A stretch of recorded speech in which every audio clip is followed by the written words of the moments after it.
Welcome. This is a multidisciplinary embodied eco-arts curricula to grow climate-conscious citizens by Audrey Kindred.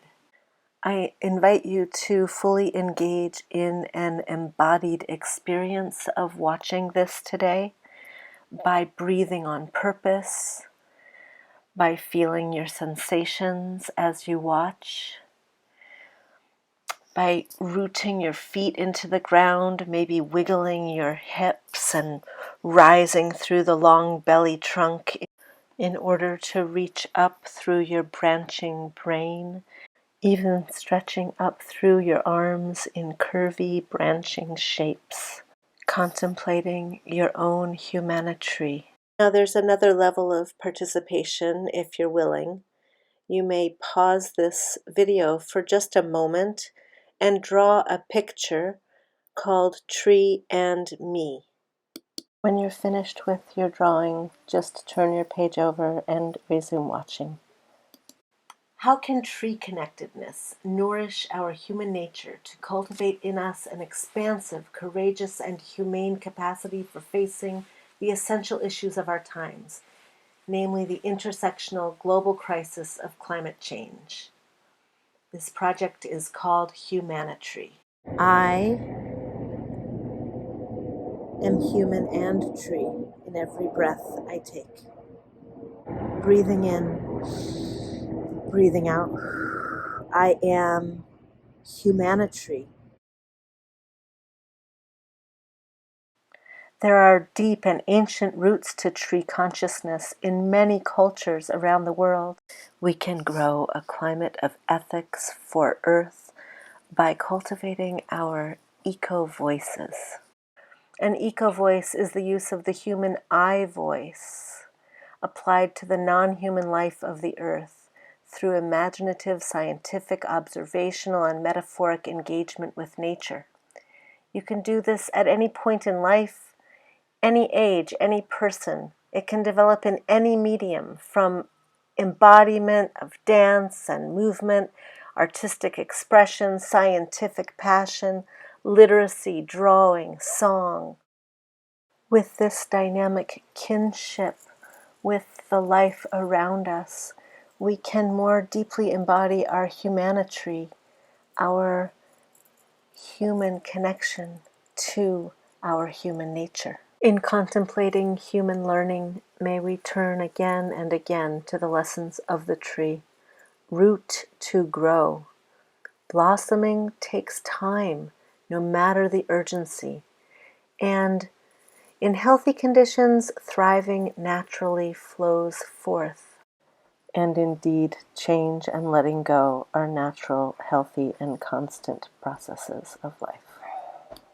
Climate education that can nourish humanity can grow from this knowledge. The climate solutions that are most promising may as well. I'm a tree, I'm a tree, I'm a walking and talking tree. In a world seeking solutions for climate change, education is the primary solution. It's the part of life where we can make the greatest difference in the future of climate change. The reason education matters so much in the determination about climate change is because human decisions are affecting the climate. Children's education literally comes home with them to affect the civic influencers that are their guardians today.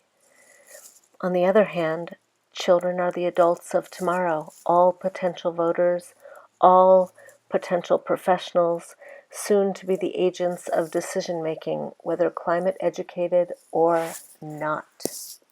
My goal is to discover projects that can root students for the stormy content of climate change so that they can emerge from it compassionately, creatively, and practically tooled to think in new ways and create new solutions, to innovate a caring and fair future.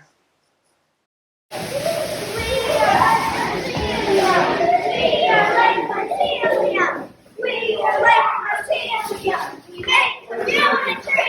Community is a concept I devised based on the scientist Suzanne Simard's concept of the mother tree. The mother tree nurtures the forest through her root structure. Learning from the trees themselves, we can emulate the collaborative underground networking of tree roots that nurture each other through their wood wide web, as described by new science affirming ancient indigenous wisdoms. And we can reach out like the mother tree of the forest, offering caring eco-education toward the world. Much of my current work is framed within two idealistic communities that come from philosophies of hope for humanity from the late 1800s and early 1900s, namely the Waldorf movement coming out of Rudolf Steiner's philosophy and the ethical culture movement coming out of Felix Adler's philosophy. Held within the context of these two deep philosophies, I bring in a few new voices that are imperative to the humanitry vision. The inspiration for humanitry is Dr. Wangari Maathai, who I had the great fortune to meet in the turn of the millennium at the Brooklyn Society for Ethical Culture. Wangari Maathai was the Nobel Peace Laureate in 2004, an environmental peace hero. She created the Green Belt movement, planting millions of trees with women in Kenya and around the world. She demonstrated how integral and essential to human peace is our care and connection to trees on Earth. I host an annual Tree and Me festival in her honor to cultivate our eco-voices and grow our tree consciousness. Trees, our siblings, take care. Protect the present. Save our future. This project also grows out of deep learning from youth activists in the climate movement who are ushering in a mighty consciousness. Indigenous youth voices in the climate movement stand out. I acknowledge the ancient roots of the future's solutions with the utmost respect.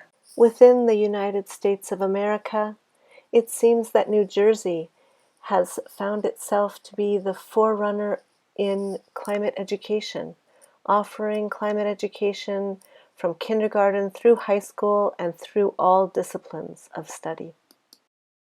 It is this all-hands-on-deck approach that truly inspires me and motivates my own curriculum. While science and social studies are absolutely instrumental in climate justice education, I would suggest that it is the embodied, creative, social-emotional learning around climate justice which creates the essential foundation for metabolizing that information. In my work of cultivating eco-voices, one action research element of my work has been to guide drawings before and after immersive experiences about trees.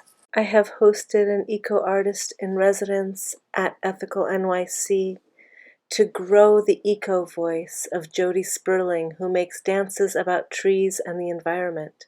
Together we brought 550 students to see these dances about trees and to embody the forest themselves. Teachers were invited to lead their students in tree drawings before the performance. After the performance, some of the students gathered with me to create post-performance drawings titled Tree and Me. Comparative analysis of drawings from before and after this immersive eco-arts performance experience spoke to the healing educational value of deep immersive eco-arts experiences for metabolizing climate information. Another immersive experience that I organized for students was a trip to the Brooklyn Botanical Gardens for an exhibit called The Power of Trees. The students sat to make drawings together before seeing the exhibit and then again after.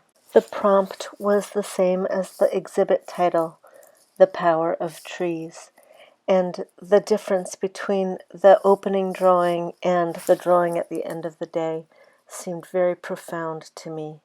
I am viewing tree drawings from an educational analysis guided by Robert Coles, Audrey McAllen, and Dr. John Bowling.